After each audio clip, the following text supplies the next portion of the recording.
know, if you run around the country claiming to be an itinerant folk singer, songwriter, troubadour, you got to have you a train song.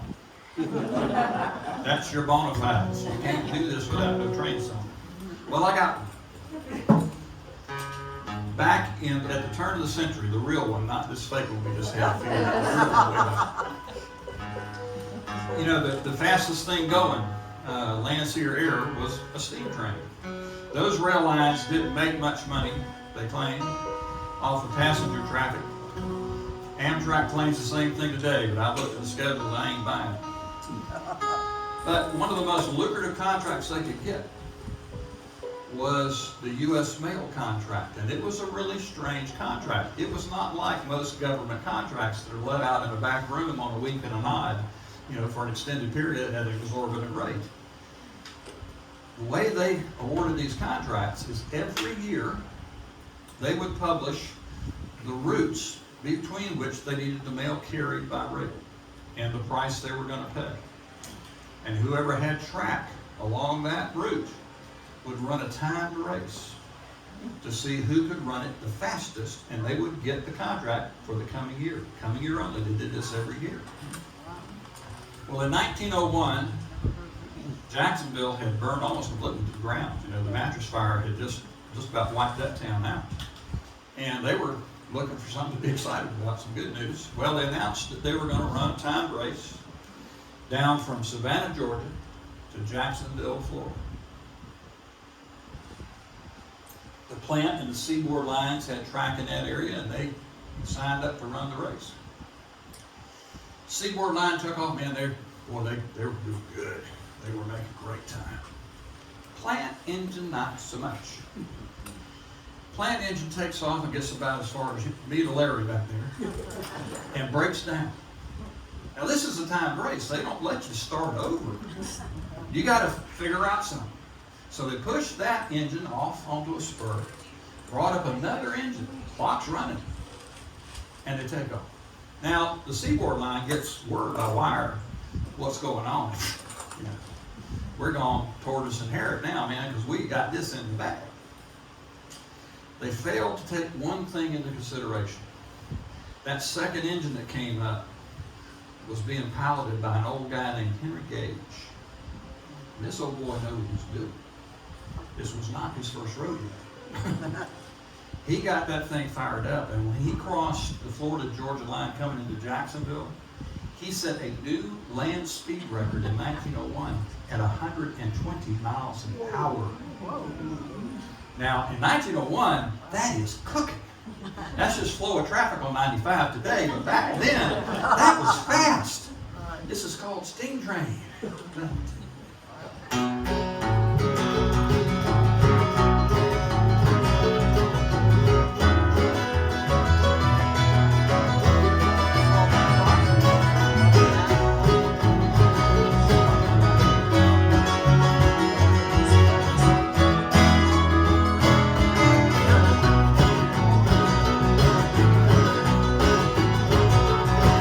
Well, in 1901, the steam train was still working.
Thanks so much for listening.